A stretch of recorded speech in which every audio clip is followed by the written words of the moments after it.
بسم اللہ والصلاة والسلام علی رسول اللہ۔ رسول اکرم صلی اللہ علیہ وسلم کو اسلام کی مشن سے دور کرنے کے لیے قریش نے اور مشرکین نے جو حربے استعمال کیے، اس میں سب سے پہلا حربہ تھا کہ آپ کا مذاق اڑانا، آپ پر ہنسنا، آپ کو جھٹلانا یا طرح طرح کے نام رکھنا۔ دوسرا طریقہ جو انہوں نے اختیار کیا کہ شکوک و شبہات پیدا کرنا، طرح طرح کے اعتراضات کرنا اسلام پر اور نبی اکرم صلی اللہ علیہ وسلم پر۔ تیسرا طریقہ جو انہوں نے استعمال کیا کہ جب بھی رسول اکرم صلی اللہ علیہ وسلم کہیں وعظ و نصیحت کرتے یا دعوت کا کام کرتے تو گانے بجانا یا موسیقی بجانا یا پچھلے جو قصے ہیں وہ لوگوں کے سامنے بتاتے رہنا تاکہ لوگ قرآن سے اور دین سے غفلت میں رہے۔ تو یہ تین طریقے انہوں نے استعمال کیے، لیکن اس سے بھی رسول اکرم صلی اللہ علیہ وسلم اپنے مشن سے دور نہیں ہوئے۔ چوتھا جو طریقہ انہوں نے استعمال کیا وہ سودے بازی کا تھا، کرپشن کا تھا، یعنی لین دین کا انہوں نے حربہ استعمال کرنا چاہا۔ لیکن مسئلہ ایک معروف ہے کہ پہاڑ کو ہلا کر دوسری جگہ پر رکھنا آسان ہے، لیکن آپ صلی اللہ علیہ وسلم کو اپنے مشن سے دور کرنا یا آپ کو مشن سے روکنا یہ ناممکن سی بات تھی، لیکن وہ پھر بھی انہوں نے ٹرائی کیا، کوشش کی۔ اسی کے تعلق سے سورہ قلم میں آیا کہ وَدُّوا لَوْ تُدْهِنُوا فَيُدْهِنُونَ، وہ چاہتے ہیں کہ آپ ڈھیلے پڑ جائیں تو وہ بھی ڈھیلے پڑ جائیں گے۔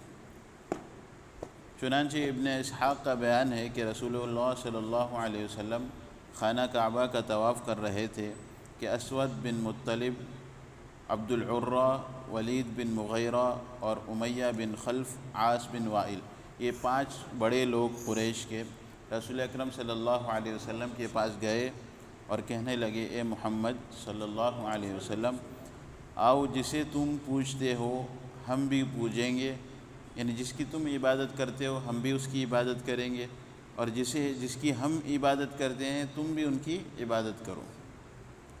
اس طرح ہم اور تم اس کام میں مشترک ہو جائیں گے۔ اگر تمہارا معبود ہمارے لیے بہتر ہوگا تو اس کا جو فائدہ ہے وہ ہمیں حاصل ہوگا، اور اگر ہمارا معبود تمہارے لیے بہتر ہوگا تو اس کا فائدہ تمہیں حاصل ہوگا۔ تو اس طرح کی باتیں انہوں نے اللہ کے نبی صلی اللہ علیہ وسلم کے سامنے رکھی کہ 1 سال آپ ہمارے معبود کی عبادت کرو اور 1 سال ہم آپ کے معبود کی عبادت کریں گے۔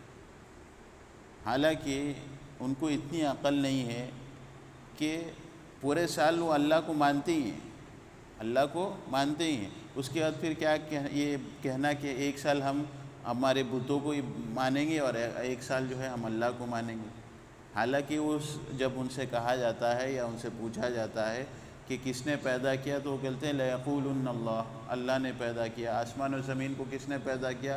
لَيَقُولُنَّ اللَّهُ، اللہ نے پیدا کیا۔ سب مانتے ہیں، لیکن چونکہ ان کا بزنس ہے، ان کا انا ہے، ان کا تکبر ہے، ان کا گھمنڈ ہے، ان کا سٹیٹس ہے، ان سب چیزوں کو چھوڑنا آسان نہیں ہے۔ تو اس وجہ سے یہ ہیلے بہانے انہوں نے استعمال کیے کہ 1 سال ہم آپ کی عبادت کریں گے اور 1 سال آپ ہمارے معبود کی عبادت کیجیے۔ چنانچہ جب ایسی پیشکش کی گئی تو سورہ کافرون نازل ہوئی، قُلْ يَا أَيُّهَا الْكَافِرُونَ، اے نبی اکرم صلی اللہ علیہ وسلم ان کافروں سے کہہ دیجئے، لا اعبد ما تعبدون، جس کی تم عبادت کرتے ہو میں اس کی عبادت نہیں کروں گا۔ لا اعبد ما تعبدون ولا انتم عابدون ما اعبد، اور جس کی میں عبادت کرتا ہوں یعنی اللہ رب العالمین کی، اس کی تم عبادت نہیں کرنے آؤ گے۔ تم یہ تو صرف زبان سے کہہ رہے ہو کہ ہم تمہارے رب کی عبادت کرو گے۔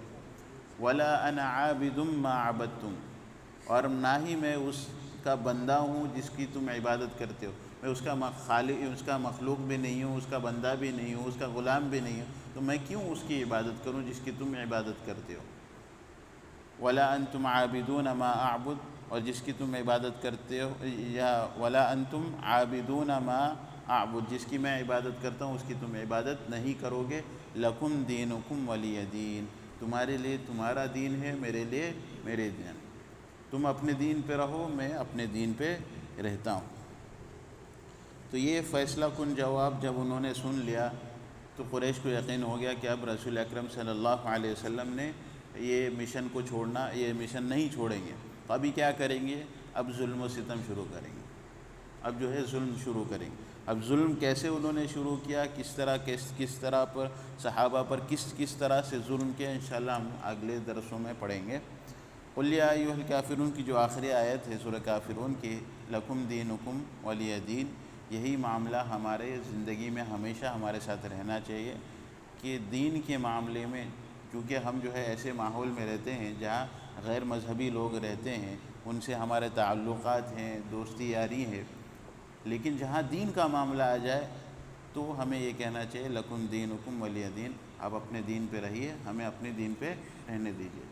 وہ اگر دیوالی پہ بلاتے ہیں یا دوسرے جو تہوار پہ بلاتے ہیں، ہم خوشی خوشی جاتے ہیں اور ان کے ساتھ شریک ہوتے ہیں، تو ان میں اور ہمارے میں فرق کیا رہے گا؟ ٹھیک ہے، اگر ہم یہ ڈائریکٹلی نہیں کہہ سکتے کہ بھائی آپ کو جو کرنا ہے کرو، ہم نہیں آ سکتے، اگر ڈائریکٹلی نہیں کہہ سکتے، دوسرا کچھ ہیلا بہانہ بنا کر جو ہے نہیں مجھے آج کام ہے یا میں بیمار ہوں، اس طرح کچھ بھی بہانہ انسان کر سکتا ہے۔ جیسے کہ ابراہیم علیہ السلام سے جب لوگوں نے کہا کہ آؤ چلو میلہ لگا ہے، بتوں کی عبادت کرنا ہے، تو ابراہیم علیہ السلام نے کیا کہا کہ انی سقیم، میں بیمار ہوں۔ تو اس طرح کے بہانے کر کے لوگوں سے دور رکھنا۔ جہاں تک تعلقات رکھنا، اچھے اخلاق سے پیش آنا، یہ ہر مسلمان کا فریضہ بنتا ہے، چاہے وہ مسلمان ہو یا غیر مسلم ہو، ہر ایک کے ساتھ اچھے اخلاق سے پیش آنا یہ ایک انسان کا فریضہ ہے اور مسلمان کا بھی فریضہ ہے۔ آگے والا کیسا بھی رہنے دو، چاہے وہ مسلمان ہو غیر مسلم ہو، اس کے ساتھ اچھے طریقے سے پیش آنا چاہیے۔ لیکن جہاں دین کا معاملہ ہے وہاں پہ احسن طریقے سے انسان جو ہے اپنے دین پر عمل کرے اور ان کو اپنے دین پر عمل کرنے دیں۔ اگر ان کو دین کی دعوت دیتے ہیں، دین سمجھتے ہیں تو بہت اچھی بات ہے، لیکن اگر دین کی دعوت نہیں دے رہے تو کم از کم ہم ان کے تہوار میں شریک ہو کے یہ نہ کہیں کہ تم جو کر رہے وہ بھی صحیح ہے۔ اگر ہم ان کے تہوار میں شریک ہو رہے ہیں تو اس کا یہ مطلب ہو رہا ہے کہ تم بھی صحیح ہو اور ہم بھی صحیح ہے۔ لیکن اسلام کیا کہتا ہے؟